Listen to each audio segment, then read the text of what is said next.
America చాలా తీవ్రమైన దాడులు చేస్తున్న నేపథ్యంలో ఇక ఇరాన్ని పూర్తిగా అంతం చేస్తామని ప్రకటించిన నేపథ్యంలో ఇరాన్ కూడా అదే స్థాయిలో తిరిగి ప్రతి దాడులకు పాల్పడుతుంది. మరింత ధీటుగా అమెరికాకు సమాధానం ఇవ్వడానికి సిద్ధమవుతోంది. ఈ నేపథ్యంలో హర్మూజ్ జలసంధిని ఇరాన్ మరొకసారి మూసివేసింది. హర్మూజ్లో 2 షిప్పులను ఇప్పటికే పేల్చేసామంటూ ఇరాన్ ప్రకటించింది. హర్మూజ్ దగ్గర ఏ షిప్ కదిలినా సరే పేల్చేస్తాం అంటూ ఒక వార్నింగ్ కూడా ఇచ్చింది.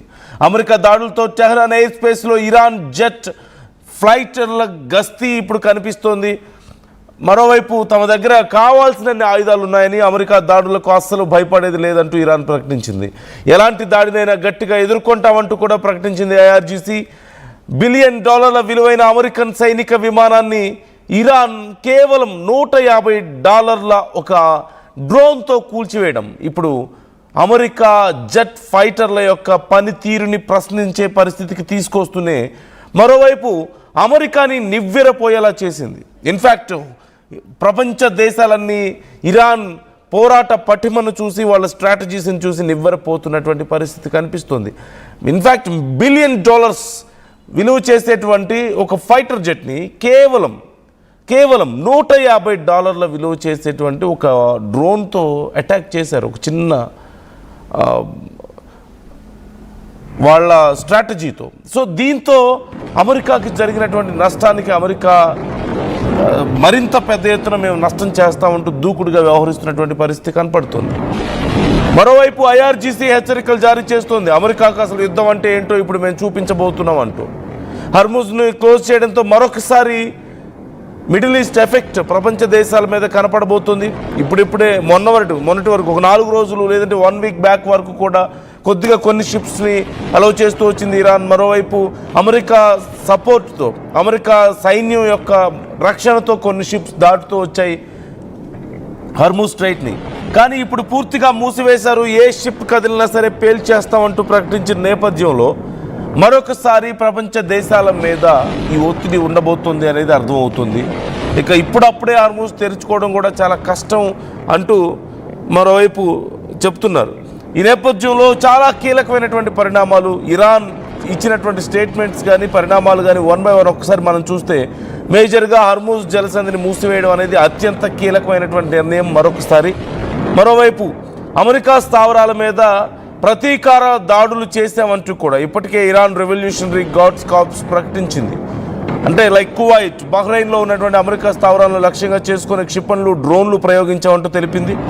అలాగే IRGC కమాండర్ ఒకరు హెచ్చరిస్తూ అమెరికా మరిన్ని దాడులు చేస్తే చాలా తీవ్రమైనటువంటి ప్రతిస్పందన ఉండబోతోంది అని చెప్తూనే మీ ప్రాంతాన్ని ఒక నరకంగా మేము మారుస్తామంటూ కూడా ఒక ప్రకటన చేశాడు. మరోవైపు అమెరికా చర్యల్ని యుద్ధ నేరాలుగా ఇరాన్ ప్రకటిస్తోంది. ఇవన్నీ కూడా మొదటి నుంచి కూడా అమెరికా చేస్తున్నటువంటి వాటన్నింటినీ కూడా యుద్ధ నేరాలు అంటూ ప్రకటిస్తూ వస్తుంది. ఇరాన్ భూభాగంలోని మౌలిక వస్తువుల మీద దాడులు చేస్తున్నారు. సామాన్య ప్రజలు ప్రాణాలు కోల్పోతున్నారు, చిన్నపిల్లలు ప్రాణాలు కోల్పోతున్నారు, మహిళలు ప్రాణాలు కోల్పోతున్నారు. ఈ యుద్ధంతో డైరెక్ట్గా ఏ సంబంధం లేనటువంటి అమాయక పౌరుల్ని టార్గెట్గా అమెరికా చేసుకుంటుంది. ఇవన్నీ యుద్ధ నేరాలు అంటూ ఇరాన్ ప్రకటిస్తుంది. ఇక మరోవైపు ఏ కారణాన్ని అయితే ట్రంప్ చూపిస్తున్నాడు అంటే ఇరాన్ శాంతి ఒప్పందానికి ఒప్పుకోలేదు ఎంత ప్రయత్నించినా అని చెప్తున్నటువంటి మాటకు ఇరాన్ సమాధానం చెప్తూ అమెరికా మేము శాంతి ఒప్పందానికి ఇంకా తలుపులు మూయలేదు అంటూ ఇరాన్ విదేశాంగ శాఖ ఇప్పటికీ ఒక ప్రకటన చేసింది. అయితే అమెరికా దాడులు ఆపేస్తే చర్చలకు చూస్తామని చెప్పేసి చెప్తోంది. సో ఖచ్చితంగా ఇరాన్ నెమ్మదిగా కొంత వెనక్కి తగ్గడాన్ని మనకు కనిపిస్తుంది. ఒకప్పుడు మేము యుద్ధమే కోరుకుంటున్నామని చెప్పిన ఇరాన్ ఇప్పుడు అమెరికా దాడులు మా మీద ఆగితే చర్చలకు వస్తామని చెప్తున్న పరిస్థితి కనపడుతుంది. అండ్ ట్రంప్కి అది ఇంకా మరింత పెద్ద వీక్నెస్గా కనిపిస్తుంది. వాళ్ళు మమ్మల్ని బెగ్ చేసుకుంటున్నారు. They are begging us to stop attacks అంటూ ట్రంప్ చేసినటువంటి కామెంట్ మనం చూస్తూనే ఉన్నాం. మరోవైపు పీట్ హెగ్సెట్ చేసిన కామెంట్స్ ఇంతకుముందు కూడా మీరు చూశారు. RTV మీకు ఎక్స్క్లూజివ్గా చూపించింది.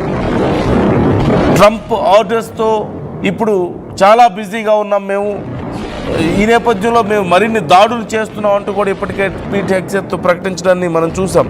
సో ఓవరాల్గా ఇరాన్ మరోవైపు గల్ఫ్ దేశాల మీద తీవ్రమైనటువంటి దాడులు చేయడాన్ని మనం చూస్తూనే ఉన్నాం. గల్ఫ్ దేశాల్లో అమెరికా స్థావరాల మీద మేము ఈ దాడులు చేస్తున్నాం అంటూ ఇరాన్ ప్రకటించింది ఇప్పటికే. అయితే కువైట్, బహ్రెయిన్, జోర్డాన్లపై ఉన్నటువంటి జోర్డాన్లపై ప్రతి దాడులు ఇప్పటికే చేస్తామంటూ ప్రకటించారు. మువాఫాక్ సాల్టీ వైమానిక స్థావరం లక్ష్యంగా దూసుకొచ్చినటువంటి ఒక 5 క్షిపణుల్ని కూల్చేసామంటూ మరోవైపు జోర్డాన్ ప్రకటించింది.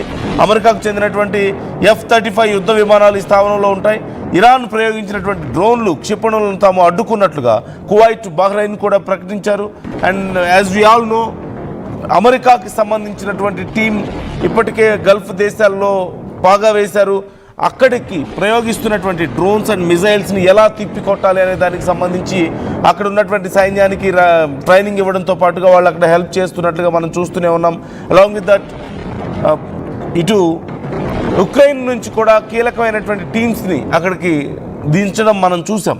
సో మొత్తం మీద ఇరాన్ ఒకవేళ గల్ఫ్ దేశాల మీద దాడులు చేస్తే ఎదుర్కోవడానికి గల్ఫ్ దేశాలు సిద్ధంగా ఉన్నాయి అనేటువంటి ఒక సంకేతాన్ని ఇస్తున్నటువంటి పరిస్థితి కనపడుతుంది. మరోవైపు అపాచీ హెలికాప్టర్ కూలిన ఘటనకు సంబంధించి ఇంకా దర్యాప్తు కొనసాగుతుంది. అమెరికా అధికారులు చెప్పిన దాని ప్రకారం చూస్తే ఇరాన్ డ్రోన్ ఢీకొట్టడం వల్ల ఈ అపాచీ హెలికాప్టర్ కూలింది అని చెప్తున్నారు. దీనికి ఖచ్చితంగా ఫలితం దీనికి ప్రతిఫలం ఉంటుంది అని కూడా అమెరికా ఇప్పటికీ ఒక ప్రకటన చేయడాన్ని మనం చూస్తూనే ఉన్నాం. మరోవైపు ఇరాన్ దగ్గర ఉన్నటువంటి ఆయుధాలన్నీ అయిపోయాయి అంటూ అమెరికా చెప్తుంది. వాళ్ళ ఎయిర్ ఫోర్స్ లేదు, వాళ్ళ నేవీ లేదు, వాళ్ళ ఆర్మీ లేదు, వాళ్ళ కీలక స్థావరాలన్నీ దెబ్బతిన్నాయి, ఇలా చెప్పుకుంటూ వస్తుంది. కానీ మరోవైపు IRGC పూర్తిగా ఇరాన్ని తమ కంట్రోల్లోకి తీసుకున్నట్లుగా కనపడుతుంది. ఒక మాటలో చెప్పాలంటే అక్కడ ఉన్నటువంటి సుప్రీం లీడర్ మాట అయినా అసలు చెల్లుతుందా లేదా అనేదే ఇక్కడ చాలా కీలకం. ఎందుకంటే ఈ మధ్య కాలంలో వాళ్ళ ప్రెసిడెంట్ పెజెష్కియాన్ చేసినటువంటి కామెంట్స్ మనం చూసాం. IRGC డామినేషన్ ఎక్కువైపోయింది, నేను రాజీనామా చేస్తానని కూడా ఆయన ప్రకటించడాన్ని మనం చూసాం. సో IRGC ఒకవేళ నిజంగా ఇరాన్ మీద పూర్తి స్థాయిలో అధికారాన్ని కనుక చేపట్టినట్లుగా కనిపిస్తుంది. ఒకవేళ ఇంకా పూర్తి స్థాయిలో చేపట్టినట్లయితే పరిస్థితి మరింత దారుణంగా మారబోతుంది అనడంలో ఎలాంటి సందేహం లేదు. ఎందుకంటే సైన్యం నిర్ణయాలు తీసుకోవాల్సి వస్తే వాళ్ళు చివరి వరకు పోరాడడానికే ఇష్టపడతారు. నెగోషియేషన్స్కి అవకాశం చాలా తక్కువ ఉంటుంది. సో మీకేమనిపిస్తుంది జరుగుతున్నటువంటి పరిణామాలు చూస్తే? ఓవైపు తోమహక్ మిజైల్స్ని మేము రంగంలోకి దించామంటూ చెప్తున్నారు, ఇంకోవైపు B-2 బాంబర్స్ ఇప్పటికే రెడీగా ఉన్నాయి వాళ్ళ మీద దూసుకుపోవడానికి అని చెప్తున్నారు. ఈరోజు సాయంత్రం అలాగే రాత్రికి మరిన్ని భీకర దాడులు ఉండబోతున్నాయి. ట్రంప్ ఈ యుద్ధాన్ని ముగించబోతున్నారు అనడానికి సంకేతాలు కనిపిస్తున్నాయి. సో మీకేమనిపిస్తుంది? ఇప్పుడు జరుగుతున్నటువంటి వరుస పరిణామాలు చూస్తుంటే ఇరాన్ మాత్రం మేము వెనక్కి తగ్గం అని చెప్తుంది. ఎట్టి పరిస్థితుల్లోనూ అమెరికాకి బలమైన ధీటైనటువంటి సమాధానం చెప్పడానికి మేము సిద్ధంగా ఉన్నాం అని చెప్తూ మరొకసారి హర్ముజ్ స్ట్రైట్ని మూసివేసినటువంటి పరిస్థితి కనపడుతుంది. ఈ నేపథ్యంలో మరొకసారి ప్రపంచ దేశాల మీద ఒత్తిడి మరింత తీవ్రతరంగా ఉండబోతుంది. ఆయిల్ రేట్లు మరొకసారి పెరిగే అవకాశం ఉంది ఇంటర్నేషనల్ మార్కెట్లో, క్రూడ్ ఆయిల్ ధరలు. అట్ ది సేమ్ టైం ఇప్పుడున్నటువంటి పరిస్థితుల్లో ఇలాగే గనక కొనసాగితే మరికొన్ని రోజుల పాటు హర్ముజ్ స్ట్రైట్ పూర్తిగా మూసివేస్తే మాత్రం మళ్ళీ ఒకసారి ఆయిల్ కొరత భారతదేశంలో కూడా వచ్చే అవకాశం కనిపిస్తుంది. అఫ్కోర్స్ భారత్ ఇప్పటికీ ఆల్టర్నేటివ్ వేస్ని ప్లాన్ చేసుకుంటున్నప్పటికీ కూడా ఎంతో కొంత ఇంపాక్ట్ అయితే ఉండబోతుంది. సో మీకేమనిపిస్తుంది జరుగుతుంది?